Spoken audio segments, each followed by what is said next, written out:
Hello, I am Mother Nancy Springer, and I'm here with the Reverend David Matthews as we continue our conversation of Isaiah. We are in chapter 35 today, and if you were with us with chapter 34, you'll be so glad you joined us today because it really does make up for all the hard stuff we talked about in the previous video. So, David, you want to start us off by reading? Will do. So chapter 35, verses 1 through, I'm going to read 1 through 4. And just a reminder, we're reading from the Common English Bible, but whatever version you have in front of you, please follow along. The desert and the dry land will be glad. The wilderness will rejoice and blossom like crocus. They will burst into bloom and rejoice with joy and singing. They will receive the glory of Lebanon, the splendor of Carmel and Sharon. They will see the Lord's glory, the splendor of our God. Strengthen the weak hands and support the unsteady knees. Say to those who are panicking, be strong, don't fear. Here's your God, coming with vengeance, with divine retribution. God will come to save you. Then the eyes of the blind will be opened and the ears of the deaf will be cleared. Then the lame will leap like a deer and the tongue of the speechless will sing. Waters will spring up in the desert and streams in the wilderness. The burning sand will become a pool and the thirsty ground fountains of water. The jackal's habitat, a pasture. Grass will become reeds and rushes. A highway will be there. It will be called the Holy Way. The unclean won't travel on it, but it will be for those walking on that way. Even fools won't get lost on it. No lion will be there and no predator will go up on it. None of these will be there. Only the redeemed will walk on it. The Lord's ransomed ones will return and enter Zion with singing, with everlasting joy upon their heads. Happiness and joy will overwhelm them. Grief and groaning will flee away. The word of the Lord. Thanks be to God. Oh, thanks be to God. They should not have broken 35 and 34 apart as chapters, I think. Can I have a word with the editor? Yeah. What do you think? Start talking us through it. There is so much to unpack here. Well, as he said, it's important for us again to remember that these chapters were created by, again, not the person who originally compiled this or wrote this, but by someone much later than that, just as a way to be able to give benchmarks for people who are reading. And maybe that's part of the idea, is that 35 really is a complete change in the story. It's a fresh movement. And here we come to the desert and the dry land will be glad. Well, last chapter, we ended basically with the desert. That's it. That's all there is this land of death and evil residing in it. And yet now we're being told the desert and the dry land will be glad. The wilderness will rejoice and blossom like the crocus. And so here we see this transformation of what was dead to new life. And Nancy, you had made mention in our last video about them not having that prophecy of the dry bones. And here in the beginning of this chapter, I really think that this is the equivalent. This is the story of life coming into the land of death. And that's what immediately we jump off on. Yeah.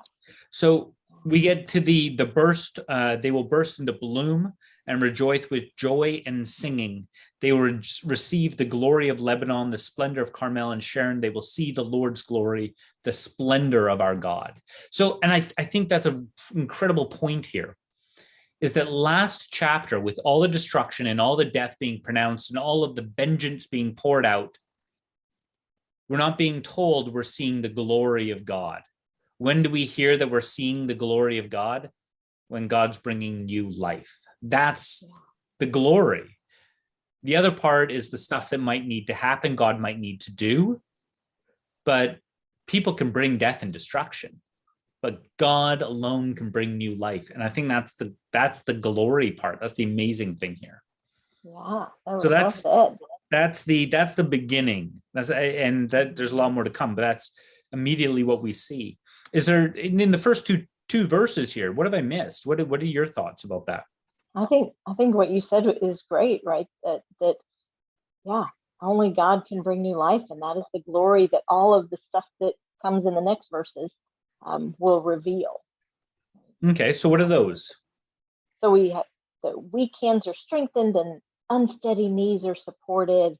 Um, and we are told those who are panicking, right? Because we have seen this vision of death and destruction. But we're told to be strong and don't fear. Here is God coming with vengeance, right? So we had read in a previous chapter, and my brain is not pulling up which one just yet, right? That God roared and everyone panicked, right? The righteous and the unrighteous. And as it should be, right? If God's voice comes out in a roar, even those who are truly righteous in God's eyes are going to go, have mercy on me, God, I'm a sinner, right? Mhm. And so these reassuring words are of be strong and don't fear. God is coming and God will save you, right? Those who have the eyes to see and the ears to hear God through all of the death and destruction can hear these words of comfort and peace and joy. Yeah, and just to touch on that piece that you just said, "Have mercy on me, a sinner." Yeah, that image of the Jesus gave of the two people, one saying, "Lord, thank you for not making me like that sinner," and the other one saying, "Lord, have mercy on me, a sinner." One of them was right in the sight of God and was wise, and it wasn't the man who thanked God for not making him like the sinner. And Right. so the fear and trembling in the presence of God and in God's roar is wise, because we can't, even Christians, we can't stand on our own 2 feet and say, God, thank you for not making me like the sinner over there. We ourselves, even in our assurance that the blessed gift of Jesus's blood, it's not something you or I did.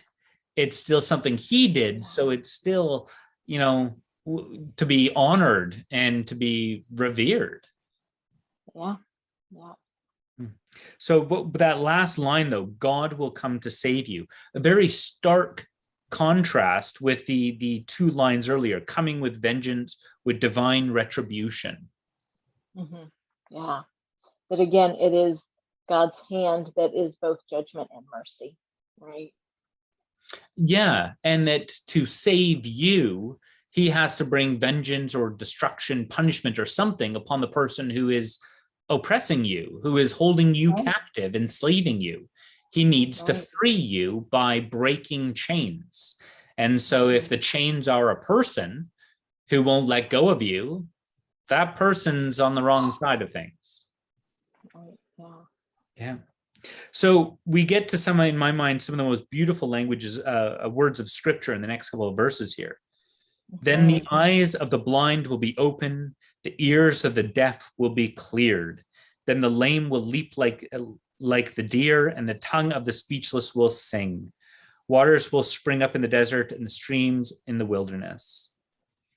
And it's just beautiful language in my mind, because as soon as I read these verses, my mind jumps to the story. Well, to quite frankly, the lines we read every funeral, right? Where every tear will be wiped away. But not just that, but to the actions of everybody who met Jesus. It was, what did they do? Well, the injured, the sick leapt for joy. They danced. Yeah. Yeah. And it was just Even at amazing. yeah. I mean, even right, John leapt in Elizabeth's womb when Mary walked in the room pregnant with Jesus, right? I mean, just the very presence um, makes us leap with joy. The lame will leap like the deer in the next verse. Yeah, and it's interesting that you mentioned John the Baptist, because of course John the Baptist, he sends the message to Jesus at the end of his life, Lord, are you really the one, or is there somebody else we're awaiting, right? And what is Jesus says, blessed are those who, sorry, the lame will walk and the blind will see. Blessed is he who does not fall away on account of me. And it's this sentiment, this statement here of the fullness of what exists in Jesus's presence. Right. All of the brokenness, all of the sickness, all of the disability, all of the inability will be healed and restored to God's original intent of creation, right? So in chapter 34, we had all the undoing of creation. And here we will have the next step is then the restoring of creation to its original intent of wholeness and wellness. Yeah, and what brought in, of course, that undoing of creation or the pollution of creation was sin. And so that sin in its culmination, God then brought in the undoing of that creation, the getting rid of it and its pollutants and its sickness. And so getting rid of all of it. And so we come to verse 7 here. After the streams in the wilderness, right? Verse at the end of verse 6, waters will spring up in the desert and streams in the wilderness. And that's just where we left in chapter 34 was that desert. These nations being transformed into this wasteland. And yet God now bringing about a transformation again of that wasteland, that place of death and destruction, now new life. The burning sand will become a pool, the thirsty ground, fountains of water, the jackal's habitat, a pasture, grass will become reeds and rushes. So, as Nancy, we were talking about earlier, you made mention when we talked about the jackal's habitat, you immediately said the Lion King. And yeah, and it's that sense of, everything the light touches, everything that is good and wholesome, that is growing life, is God's. And then there's that dark space over there that is full of death. And now here in these verses, we've got new life everywhere. All over this, including that there is no place anymore that the light doesn't touch. It's now everywhere. Yeah. And it's the parallel to the previous chapter in 34 of the jackals have taken over there, and now the jackal's habitat has become a pasture. And what we envision in a pasture are the animals from the beginning of chapter 34, right? The sheep and the goats and the cows and the rams, right? These docile farm animals, ranch style animals that are for good and for food to sustain life and for sacrifice to atone for sin, right? Everything's kind of set back as it should be. But it's set back even so because there's no language here of the sacrifice, right? Of sacrifices again being needed or put back into play. There's just life. There will be no need for that. Just life. Yeah, exactly. And we come to verse 8, which I truly, when I first read it, it just sort of gave me that tingly sensation, those goosebumps. And highway will be there. It will be called the holy way. The unclean won't travel on it, but there will be, it will be for those walking on that way. Even fools won't get lost on it. There's so much hope in that one line. Even fools won't get lost on it. Yes. I found great joy in that line. Stick on that way, David. Cling to that way, and you won't get lost. That's right. And of course, we as Christians with our Christian language, the holy way, immediately our mind should jump to Jesus. He is the way, the truth, the life. And on that way, clinging to him, even a fool can't get lost if you cling to him. Right. Because that is what makes you wise. And in an interesting line, of course, it says the unclean won't travel on it, but it'll be for those walking on that way. So here we get the sense of the unclean. It's not referring to those who are, vaccinated or unvaccinated peoples, but it's referring to these people who are the unclean, those who have sinned and chosen their sin, because we've already seen new life come in, but the idea being that there's still those who have turned away from God and chosen that way. Yeah. So there won't be the unclean. But it's an interesting point, because my question to this is, after the death and destruction of the last chapter, are there any unclean left with the new life that's come in? And that's the piece I am unclear about in this chapter.